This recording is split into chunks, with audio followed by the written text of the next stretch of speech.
verdir l'économie, protéger les Français de l'inflation, mais tenter aussi d'améliorer des finances publiques détériorées, tels sont les objectifs fixés par le ministre de l'Économie et des Finances Bruno Le Maire qui présentait mercredi le budget 2024 de la France.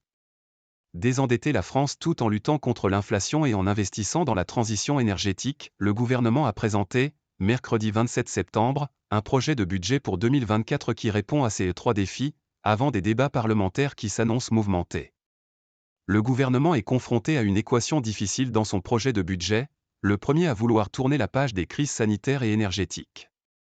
Nous devons piloter nos finances publiques en relevant ces trois défis, a déclaré le ministre de l'Économie et des Finances, Bruno Le Maire, avant la présentation du budget en Conseil des ministres.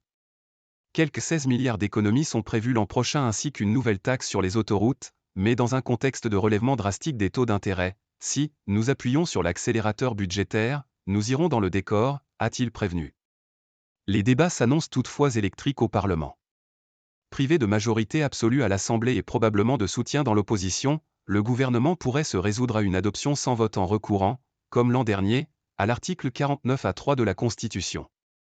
Dans ce contexte, Bruno Le Maire a appelé les trois composantes de la majorité à la responsabilité et a parlé d'une même voix, un an après les débats enflammés provoqués par un amendement du MoDem sur la taxation des superprofits.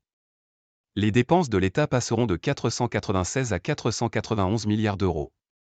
Le gouvernement veut donner des gages de sérieux budgétaire, confronté à une dette qui a dépassé les 3 000 milliards d'euros et à un déficit largement hors des clous européens qui range la France parmi les mauvais élèves de la zone euro.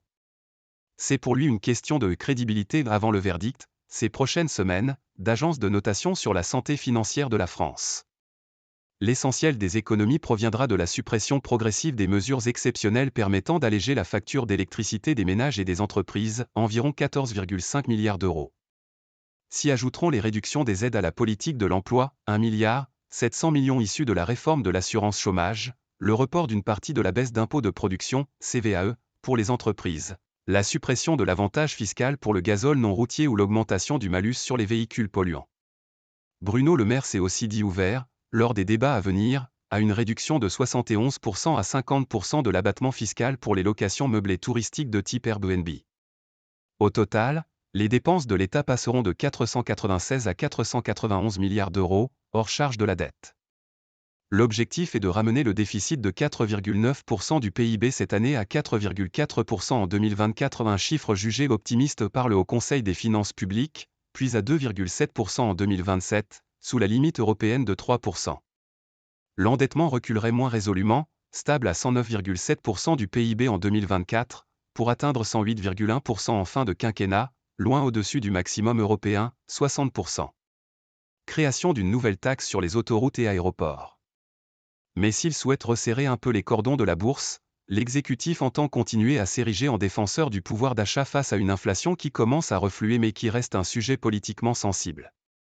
Confronté à une nouvelle envolée des prix à la pompe, il ressortira le chéquier et offrira une indemnité de 100 € aux ménages les plus modestes allant travailler en voiture, pour un coût de 430 millions d'euros.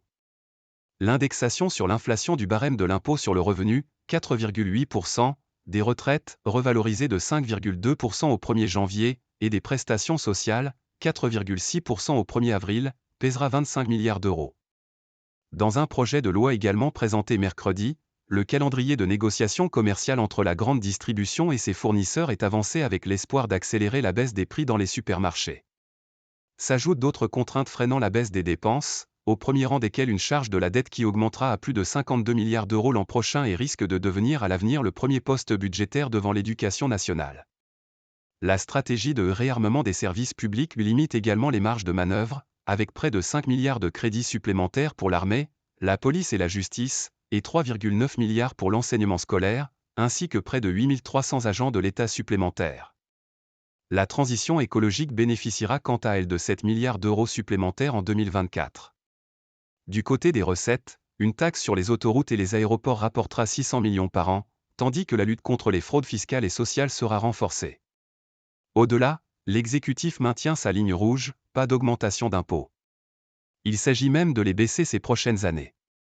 Avec AFP.